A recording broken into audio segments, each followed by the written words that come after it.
So questions are being asked about whether South Africa is ready for a boom in solar energy power. In recent revelations by the president and others, it seems like it will be the way to go. Despite this, many are concerned about additional costs and levies. We're now joined by Sampson, Mamphweli, Director for the Center for Renewable and Sustainable Energy Studies. Prof, thank you very much for availing yourself this afternoon. We'll take a look at the business of solar energy in a few moments, but for the everyday South African, if you are living in the standard, however many room home, how much are you looking at in terms of going off the grid?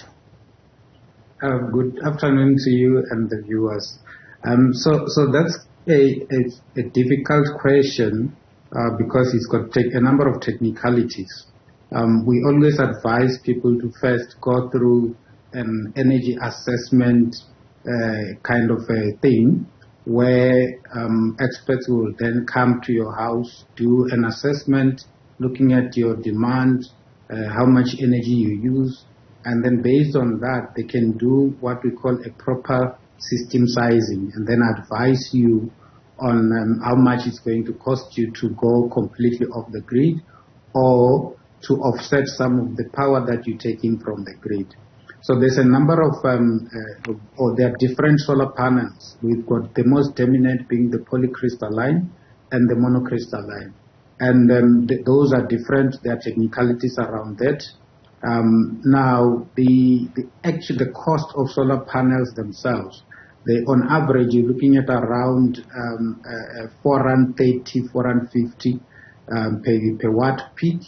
Which then means that if, for instance, you want to put up a 2 kilowatt solar PV system, the cost of the solar panels only could be just below 9,000 rands.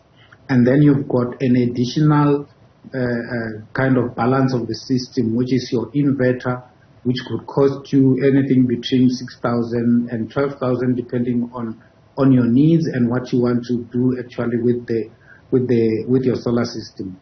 And then the bulk of the cost goes to your batteries if you want to go completely off the grid.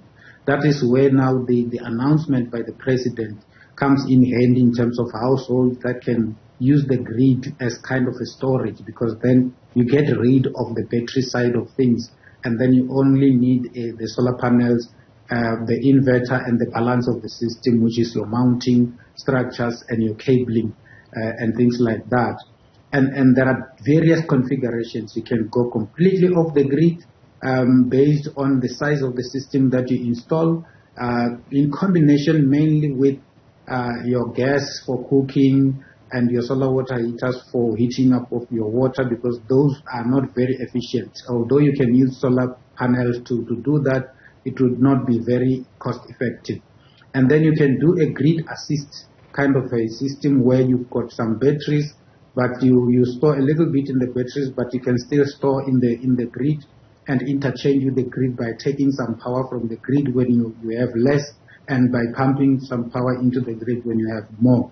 And then you've got a completely grid tie system where you can use the grid like as your storage, like I said, where you don't have batteries, you only they have the inverter and the panels, and then whatever power you generate, first, your inverter will prioritize the power that you're getting from the panels, and when that power is not available, it will then take from the grid.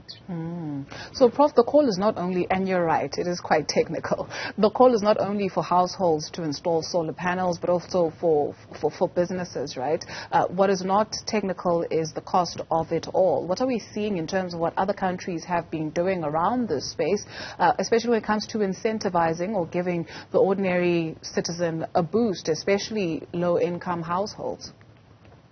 So other countries like Germany, for instance, they had something similar to what the president has announced. They called it feed-in tariffs. So when you have your solar panels on the roof, when you generate more, you can then feed into the grid, and then later, when you come home, when you start using electricity, the system will first deduct from what you have pumped into the grid before it starts charging you, and then it will start charging you after it will only charge you the balance. of what you've pumped into the grid. So that is kind of an incentive which the president has announced.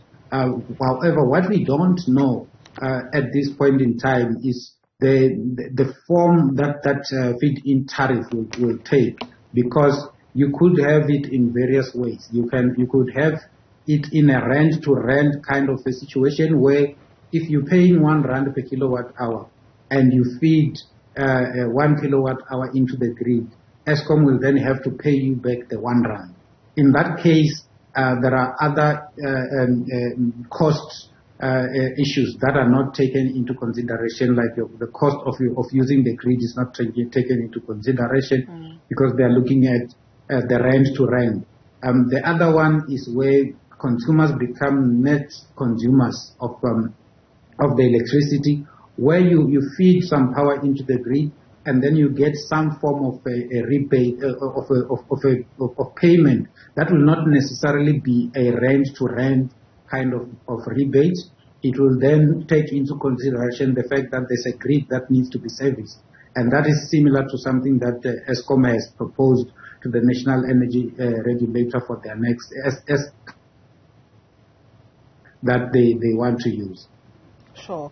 Prof, you mentioned earlier on that if you do want to install solar for your household at least, you then call the professionals in to come take a look and then they'll assess and give you a quote. Where should people go? I guess maybe also just seeing whether you go to a Chinatown or enterprising people on the road that have solar panels and they'll tell you, it's just for the battery for your gate or something.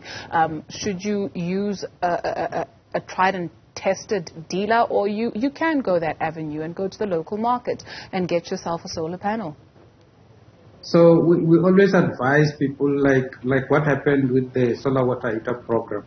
Now that the president has made this announcement and this plan is going to start rolling, we will get a lot of people who will come into the sector and do all sorts of things, including improperly sizing systems, improperly giving the wrong information to the client, a system that's designed mainly maybe to can run a borehole water pump.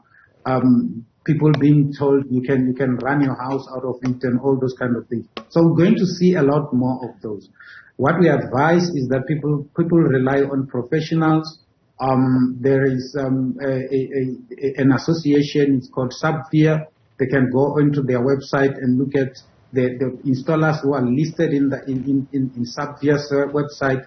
We cannot say that is foolproof, but it's some level of where you can negate some of the risks associated with this. As things stand, at Stellenbosch University, we're developing a marketplace app where people will be able, in the next 4 to 6 months, they will be able to go onto that marketplace app and be able to request quotations and be able to meet reputable suppliers. The app will be accommodating all reputable suppliers, so it will not be for a specific supplier, and those suppliers will be vetted using the various mechanisms that we were busy working on. So that is another something that is coming on, that is on the horizon. But as things stand, municipalities also, if you look at the municipalities such as the city of Cape Town and eThekwini and the Port Elizabeth, they have list of installers or of inverters, say, for instance, in their websites. So one could go onto that list and look at who are the suppliers of the particular inverters, and then look for a full solution from those kind of suppliers who can then refer them to particular installers who've got reputation. Prof, also just maybe for somebody who wants to get into this space, and also maybe just having the broader conversation of creating fair competition and not a monopolization of this space. Yes, so there will be a lot more fair competition, but the various systems that we refer people to will also be mainly to avoid some of the risks associated with this. For instance, we have what we call green card installers. These are installers who are certified through a system that was developed in consultation with Subvia, and it's run by Subvia. Subvia is the South African Photovoltaic Industry Association, which is an association where that is joined mainly by people who are reputable in the industry. So while we encourage people to participate in the space, we also encourage them to formalize their participation so that they don't bring risks to the consumers. There are issues like your certificates of compliance. The installer should be able to issue a certificate of compliance on the AC and the DC side of things. And if such installer cannot issue such kind of a certificate, people should stay away from those kind of installers. Point well made, Prof. Unfortunately, that's all the time we can afford, but we'll definitely ventilate more on this issue. Professor Sampson Mamphweli, Director for Center for Renewable and Sustainable Energy Studies.